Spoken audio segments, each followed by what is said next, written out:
क्या 10,600 रुपए के सड़क और टनल परियोजनाएं जो जम्मू कश्मीर को मिली हैं, जिसको लेकर नेशनल कॉन्फ्रेंस सरकार ने बहुत बखान भी किया है, क्या वो जम्मू कश्मीर को तो एक नई चीज मिली है मगर जम्मू के साथ डिस्क्रिमिनेशन है?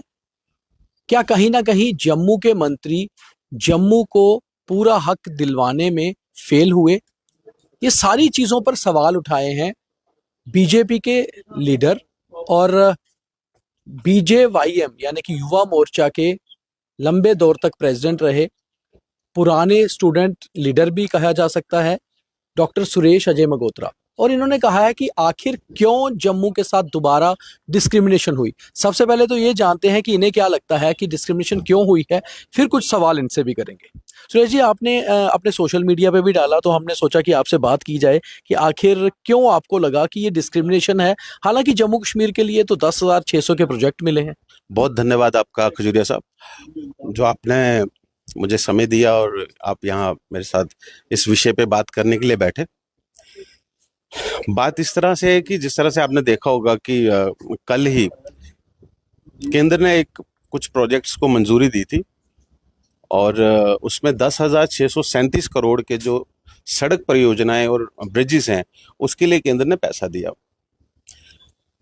उस पैसे के लिए जो प्रपोजल था वो जम्मू कश्मीर जो यूटी है उसकी सरकार ने जो प्रपोजल बना के भेजा था, उन्होंने उसको लागू किया और इनको पैसा दिया। मेरा जो प्रश्न था वो इसमें ये था कि कुल मिला के 10,637 करोड़ के जो परियोजनाएं मिली, जिसको हम कहते हैं जम्मू कश्मीर यूटी को मिली, उसके अंदर जम्मू पूरे रीजन के लिए कुछ नहीं है। ठीक है, इसमें कम से कम लगभग 19 परियोजनाएं हैं। बिल्कुल ठीक है जी। और जम्मू से हमारे 2 मिनिस्टर्स भी हैं, डिप्टी सीएम जम्मू प्रोविंस से हैं, शम से जो हमारे विधायक हैं, जो इंडिपेंडेंट इलेक्शन लड़ा सतीश शर्मा जी ने, बाद में उन्होंने नेशनल कॉन्फ्रेंस ज्वाइन की, उनको कैबिनेट मिनिस्टर भी बनाया गया। ये भी ज्वाइन नहीं किया शायद। कुल मिलाकर उनके ऑफिस तक तो वो पहुंच ही गए थे, जहां पर रेजिडेंसी रोड में।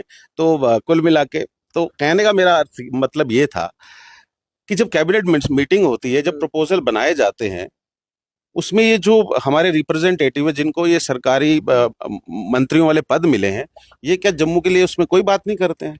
कोई एक 500 रुपए का कोई काम भी जम्मू के लिए उस प्रोजेक्ट्स में नहीं है, 19 प्रोजेक्ट्स में। मेरा सवाल व्यक्तिगत तौर पे ये है कि इसके लिए अकाउंटेबल कौन है, इसके लिए कौन आंसरेबल है? क्या ये इनका फर्ज नहीं बनता था कि आप कैबिनेट मिनिस्टर होते हुए, आप छोड़िए पूरे जम्मू प्रोविंस की बात, आप छम विधानसभा की बात कीजिए, चौकी चौरा, खोड़, जोड़ियां, मेरा मांदरिया, उसके बाद आप आ जाइए उस सारे क्षेत्र के अंदर, वहां भी कोई आप उसके लिए भी कोई एक प्रोजेक्ट नहीं उसमें रखवा पाए। आप पूरी 19 प्रोजेक्ट्स की लिस्ट देखिए, उसमें सारे प्रोजेक्ट कश्मीर के हैं। कश्मीरी हमारे भाई हैं, कश्मीर, जम्मू कश्मीर, कश्मीर जो है हमारा भारत का अभिन्न अंग है। मैं कश्मीरी या कश्मीरी लोगों के खिलाफ नहीं बात कर रहा हूँ, मैं बात कर रहा हूँ कि इसमें हमारी नाकामयाबी है। हमारे अपने जो मंत्री हैं, ये इनके पार्ट पे क्वेश्चन होता है कि क्या ऐसी चीज है कि वो जो नहीं कर पाए, और अगर वो ये नहीं कर पा रहे हैं तो उस प्रोटोकॉल पे बैठ के उसका एंजॉय कर रहे हैं और आप उसका बखान कर रहे हैं कि हम मंत्री हैं, तो काम क्या कर रहे हैं आप? तो अकाउंटेबिलिटी। आपका ये कहना है कि चाहे धारा 370 हट गई, 35 से हट गई, जम्मू कश्मीर स्टेट से यूटी बन गया, 6 साल भी हो गए, मगर आज भी जो सरकार आई उसमें भी डिस्क्रिमिनेशन जम्मू के साथ। देखिए, नेशनल कॉन्फ्रेंस तो 60 साल से हमारे साथ डिस्क्रिमिनेशन तो करती रही है पहले से भी। जम्मू में कोई भी ऐसी चीज बिना आंदोलन के बनी नहीं, चाहे वो मेडिकल कॉलेज हो, चाहे वो कोई भी चीज हो, एग्रीकल्चर यूनिवर्सिटी हो, आप देख लीजिए, सारी चीजें जो हैं वो हमें संघर्ष से मिली हैं। ये जो सरकार चुन के आई इतने साल के बाद, टाइम के बाद, 370 हटने के बाद, इन्होंने आते ही हमें कहा, लोगों को कहा कि भाई हमारे पास स्टेट का स्टेटस नहीं है, इसलिए हम कुछ नहीं कर पाएंगे। जो हमने वादे किए लोगों के साथ, इन्होंने कहा हम सिलेंडर मुफ्त देंगे, हम इतना राशन मुफ्त देंगे, हम इतनी चीजें करेंगे, और जो इलेक्शन से पहले वादे किए, हम यहाँ पे इंडस्ट्री लगाएंगे, हम यहाँ पे बॉर्डर टूरिज्म खड़ा करेंगे, तो जब आप इलेक्ट होके आ जाते हैं, आपकी गवर्नमेंट बन गई, आपने अपने कैबिनेट के अंदर बैठ के कुछ चीजें फाइनलाइज की as a government of Jammu Kashmir UT, और उसको जब आपने केंद्र को भेजा तो केंद्र बाइंड है आपकी कैबिनेट के डिसीजन को फुलफिल करना है उन्होंने। तो जो हमारे यहाँ के नुमाइंदे, जो मंत्री हमारे यहाँ से बन के गए हैं, क्या उन्होंने उस कैबिनेट में कोई अपना सजेशन नहीं रखा कि हमें कोई जरूरत नहीं है काम की? क्या इतने 10,637 करोड़ के प्रोजेक्ट्स में से कोई एक प्रोजेक्ट भी हमारे यहाँ पे उनको लगता है कि हमें काम की जरूरत नहीं है? देखिए, आपने सवाल उठाया कैबिनेट मिनिस्टर सतीश शर्मा पर, कि जाहिर सी बात है कि 2 मिनिस्टर जो हैं नेशनल कॉन्फ्रेंस के, वो पुंछ राजौरी बेल्ट से आते हैं, और जम्मू को अगर कोई रिप्रेजेंट कर रहा है, डोगरा बेल्ट को कर रहा है, तो वो सतीश शर्मा इकलौते मंत्री हैं जो कर रहे हैं। खुद भी कहते हैं कि मैं जम्मू का नेतृत्व कर रहा हूँ, मैं जम्मू का नुमाइंदा हूँ। ऐसे में आपको क्या लगता है कि कहीं ना कहीं सबसे ज्यादा जो ठीकरा उन्हीं पे इसका फूटेगा कि जम्मू के साथ डिस्क्रिमिनेशन हो गया इन प्रोजेक्ट्स को लेकर? देखिए, मैं इसमें ये कहूंगा कि ये उनके पार्ट पे बहुत बड़ा ड्रॉबैक है। किसी पे व्यक्तिगत टिप्पणी ना करते हुए मेरा सवाल है वो चेयर के साथ है। He is accountable to the public, he is accountable to the system.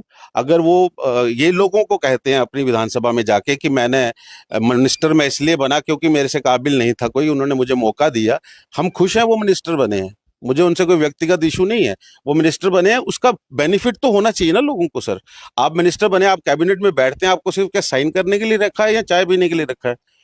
आपको काम करना है, तो आप अपने क्षेत्र की बात ही नहीं करेंगे, आप लोगों के लिए बोलेंगे नहीं, तो आप फिर for what sake you are there? वो तो फिर डमी पोजीशन होगी ना। सतीश शर्मा जी का कहना है कि मैंने अपने इलाके में जितनी भी सड़कों के वादे किए थे वो या तो पूरे कर दिए या इस प्रोजेक्ट में पूरे कर रहा हूं। तो आपको लगता नहीं है कि कहीं ना कहीं जिस तरह वो वादे कर रहे हैं उनकी कॉन्स्टिट्यूएंसी तो कह रही है कि हो रहा है काम? देखिए, ऐसा है, 5 साल के लिए एमएलए बने हैं, सरकार भी 5 साल के लिए है। हमारे स्टेट में 3 टायर सिस्टम शुरू हो गया पिछले काफी सालों से। काम तो सरपंच भी कर रहा है सर, काम तो डीडीसी भी कर रहा है, काम तो वीडीसी भी कर रहा है, वो भी सड़कें बना रहे हैं, कोई छोटी बना रहा है, कोई बड़ी बना रहा है, कोई 1 किलोमीटर की बना रहा है जिसका जो दायरा है, कोई 4 किलोमीटर का प्रोजेक्ट लेके आ रहा है। हमारे वहाँ 3-4 डीडीसी हैं, वो भी काम कर रहे हैं, वो भी आप देखिए उद्घाटन कर रहे हैं सड़कों का। एक एमएलए भी काम कर रहा है, एमएलए का भी एक लिमिटेड फंड्स होते हैं, उस फंड्स के अंदर काम करते हैं अपने एरिया के डेवलपमेंट के लिए। बीइंग कैबिनेट मिनिस्टर, आप कैबिनेट में, आप ये मत गिनिए कि आप एक विधानसभा के लिए हैं, आप पूरे प्रदेश के मंत्री हैं, आपके पास तीन चार डिपार्टमेंट है। हाँ, आपके पास 3-4 मिनिस्ट्रीज हैं। आप 3-4 मिनिस्ट्रीज के को होल्ड करने के बाद जब आप कैबिनेट में बैठते हैं, तो क्या आपका रोल नहीं बनता कि आप वहां पर ये बात करें कि फलां क्षेत्र के अंदर भी हमें सड़क चाहिए? क्या हमारे मानसर पर सुनील सर, इन रोड्स को आप इनकी सड़कों की हालत देखिए, क्या वहां टूरिज्म नहीं बढ़ेगा इस क्षेत्र से? सो मेरा मुद्दा ये है कि क्या पूरे जम्मू प्रोविंस में किसी काम की जरूरत नहीं है इस कैबिनेट के द्वारा? और उमर अब्दुल्ला जिस तरीके से इसको फ्लेयर अप कर रहे हैं लोगों के अंदर, आज उन्होंने ट्वीट भी तो किया, आपने सोशल मीडिया सारे प्लेटफॉर्म्स पे डाला, कहा कि हमारी सरकार सक्सेस में उन्होंने बयान भी दिया। एब्सोल्युटली नहीं, टुडे आप उनका आज का देखिए, उन्होंने उसमें अपना बड़ा वीडियो आया उनका, उसमें उन्होंने कहा, क्लेम किया है कि this is the achievement of my government. So government is consist of the full cabinet and its MLAs. तो जो कैबिनेट जो बैठा है, कैबिनेट का रोल क्या है फिर? तो जो यहाँ से हमारे लोग जीत के गए, जो मंत्री बने हैं, तो जम्मू के लिए तो शून्य है ना उसके अंदर। पूरे 10,637 करोड़ रुपए में 10 रुपए भी जम्मू प्रोविंस में कहीं नहीं लगेंगे। तो क्या सरकार, क्या सिर्फ उमर अब्दुल्ला जी पर्सनल चला रहे हैं? तो यह जो कैबिनेट है वो डमी कैबिनेट है, मेरा ये कहना है। सुनील जी, एक सवाल ऐसे में केंद्र पे भी उठता है, क्योंकि जम्मू कश्मीर एक यूटी है और होम मिनिस्ट्री के तहत ही रिप्रेजेंटेटिव जो हैं लेफ्टिनेंट गवर्नर वो आते हैं। अगर केंद्र के पास ये प्रोजेक्ट किया था जिसमें जम्मू के लिए कुछ नहीं था, तो केंद्र इस पर होल्ड कर सकती थी और इसे वापस मॉडिफिकेशन के लिए भेज सकती थी, या अपने 28 विधायक जो बीजेपी के जम्मू से जीते हैं उनसे एक बार सुझाव मांग सकती थी कि क्या इसमें एक्स्ट्रा कुछ ऐड हो? या आपको लगता है कि केंद्र ने भी आंखें बंद करके जो है वो? इतना वाजिब सवाल पूछा है दीपक जी, हम यहीं पर कंफ्यूज हो जाते हैं। मोस्टली लोगों को ये लगता है कि बीजेपी केंद्र में है तो ये काम बीजेपी ने करना चाहिए था, तो इनका कोई रोल नहीं उसमें बनता। ऐसा नहीं है। हमारे देश के अंदर 7-8 यूटीज हैं, काफी सारी स्टेट्स हैं जहां पे बीजेपी, नॉन बीजेपी गवर्नमेंट्स भी हैं। उनका भी एक प्रोसेस होता है, वो साल के अंदर अपने बजट्स बनाते हैं, अपने प्रपोजल्स बनाते हैं, उनको कभी भी केंद्र रोकता नहीं है। वो एक सेपरेट प्रोसीजर है पूरा वर्किंग का, ठीक है सर। तो आपके पास एक गवर्नमेंट है, आप उसके चीफ मिनिस्टर हैं, आपका अपना कैबिनेट है, आपके पास अथॉरिटी है, आप अपना प्रपोजल केंद्र को दे रहे हैं। अगर आपका ये प्रपोजल वो रोकते, आप कहते जी देखिए हमारा कोई काम नहीं हो रहा है, हमारे हाथ में कुछ नहीं है, सारा कंट्रोल तो केंद्र के पास है। आपको एक ऑटोनोमस गवर्नमेंट मिली है, आपने इलेक्शन लड़ा, आपने सरकार बनाई, आपके पास मेजोरिटी थी, आपने गवर्नमेंट बनाई, और गवर्नमेंट का काम है डिलीवर करना और जस्टिस करना। क्या इस सारे डिसीजन में जस्टिस हुआ है? इसमें कोई जस्टिस नहीं है, ये टोटल इनजस्टिस है। और हमारा रोना इसलिए है कि भाई ठीक है, हम ऑपोजिशन में हैं, हम 28 एमएलए ऑपोजिशन में बैठे हैं, लेकिन जो गवर्नमेंट कह रही है कि हम जम्मू कश्मीर की सरकार हैं, जो आप क्लेम कर रहे हैं, तो जम्मू के लिए उसमें है क्या? और जो जम्मू के लोग, यहाँ से एक दो लोग जो मंत्री बने हैं, वो जब सब जगह जाते हैं, वो 24 घंटे बीजेपी को कोसते रहते हैं।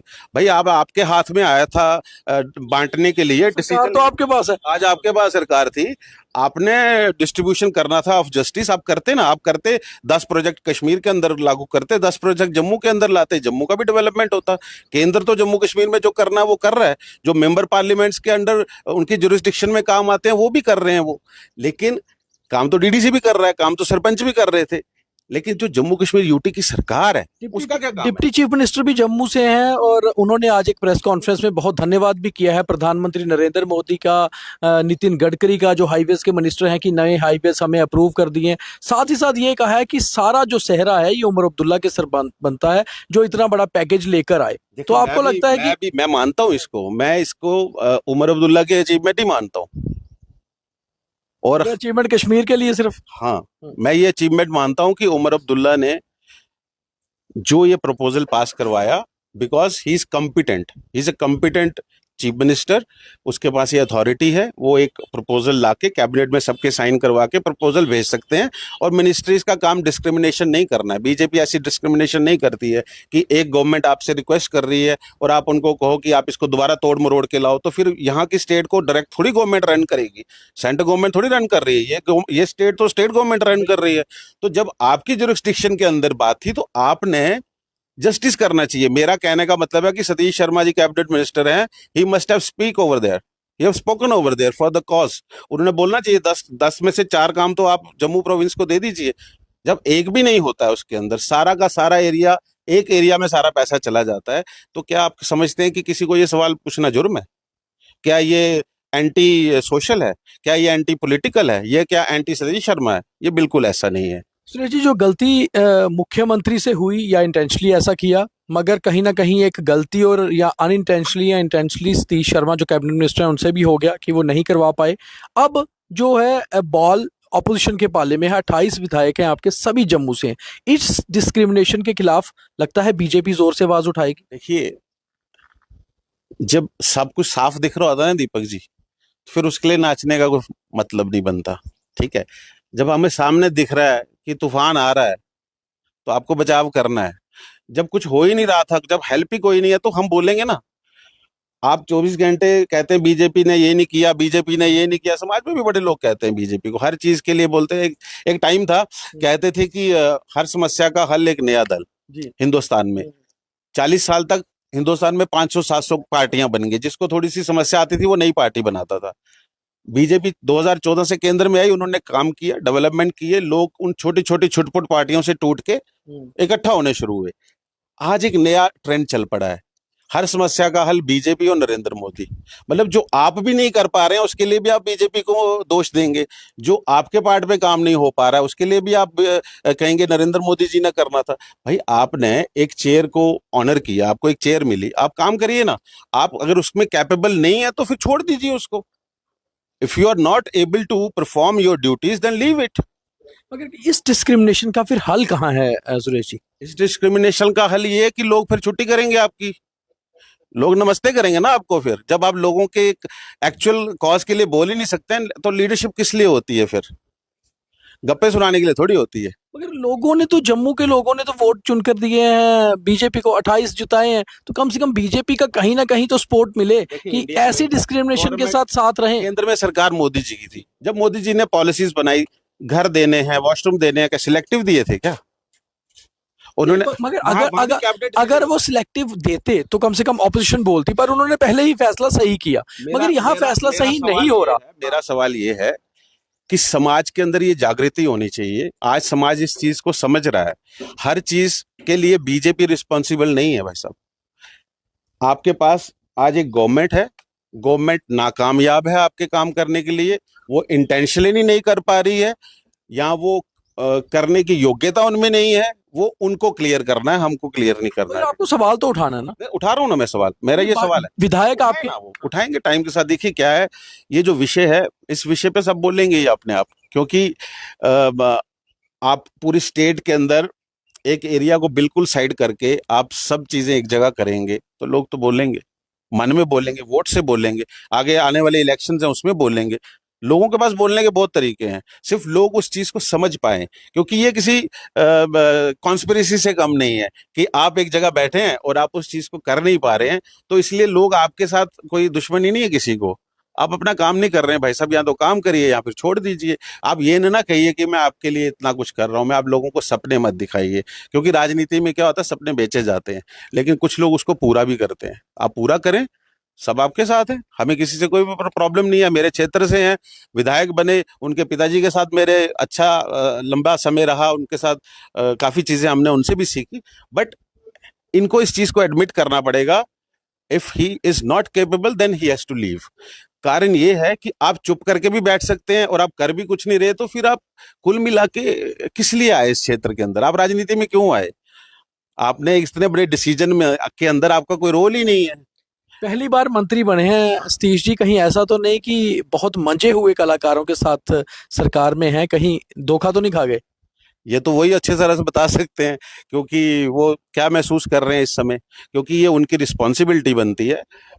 एज ए एमएलए नहीं मैं कह रहा, एज ए मिनिस्टर उनकी अकाउंटेबिलिटी है पूरे जम्मू प्रोविंस के लिए। अगर वो जम्मू को रिप्रेजेंट करते हैं इस कैबिनेट के अंदर, यहाँ से वो गए और उन्होंने, लोगों ने भी कहा जी चलो हमारा एक लोकल आदमी मंत्री बना है, तो पहले ही शॉट में इट्स अ क्लीन बोल्ड। आप इतना बड़ा 10,637 करोड़ रकम होती है, इतना बड़ा डेवलपमेंट प्रोजेक्ट होता है खजूरिया साहब, और सब ऑन हाई प्रायोरिटी। आप पेज देख सकते हैं, मेरे पास पेज था वो, जिसको जो मैंने ये प्रिंट निकलवाया है, आप इसको देखेंगे, इसके अंदर ये सारे प्रोजेक्ट्स में हाई प्रायोरिटी लिखा है सर। बिल्कुल, ये देखिए, प्रायोरिटी ऑन हाई प्रायोरिटी, हाँ ये सारा कॉस्ट ऑफ सारा लिखा है। इसमें 19 काम है सर। इस 19 कामों में जम्मू के लिए कौन सा काम है? क्या ये सरकार का फर्ज नहीं बनता है कि वो जस्टिस करे? और अगर सरकार जस्टिस नहीं कर रही है तो उसके अंदर जो मंत्री बने हैं तो वो अपना प्रोटेस्ट करें ना, छोड़े सरकार को। वो क्यों इसके फ्रूट्स खा रहे हैं फिर? मतलब he is enjoying the fruits of government. तो जम्मू कश्मीर सरकार ने करीबन 24 घंटे पहले एक बड़ी खुशखबरी जम्मू कश्मीर को सुनाई थी और इसका बहुत बड़ा चढ़ाकर बखान भी किया था। यहाँ तक कि मुख्यमंत्री उमर अब्दुल्ला ने अपने सभी सोशल मीडिया साइट्स पर ये कहते हुए बहुत गर्व महसूस किया था कि 10,637 करोड़ रुपए के प्रोजेक्ट आ गए, 19 प्रोजेक्ट वादा पूरा किया, केंद्र से लेके आए। प्रेस कॉन्फ्रेंसेस हुई, बयानबाजी हुई, मगर 24 घंटे के अंदर अंदर ही बीजेपी के एक युवा नेता और लंबे समय तक एबीवीपी और युवा मोर्चा के साथ जुड़े रहे डॉक्टर सुरेश अजय मगोत्रा ने एक ऐसा सवाल उठाया है जिसका जवाब अब सरकार को भी देना होगा, और खास तौर पे जम्मू को रिप्रेजेंट करने वाले डिप्टी चीफ मिनिस्टर और कैबिनेट मिनिस्टर सतीश शर्मा को देना पड़ेगा कि आखिर इन 19 प्रोजेक्ट्स में जम्मू के हाथ क्यों कुछ नहीं आया, और जम्मू लगातार जिस डिस्क्रिमिनेशन का शिकार होता रहा है कश्मीरी पॉलिटिक्स को लेकर, वो क्या दोबारा से हो रहा है, और आज भी वैसा ही हो रहा है। खैर, बीजेपी के विधायक तो अपनी जगह सवाल उठाएंगे, मगर सबसे बड़ा सवाल पहले सरकार के उन मंत्रियों पर है जो उस कैबिनेट में हैं, और उन्हें जवाब देना पड़ेगा।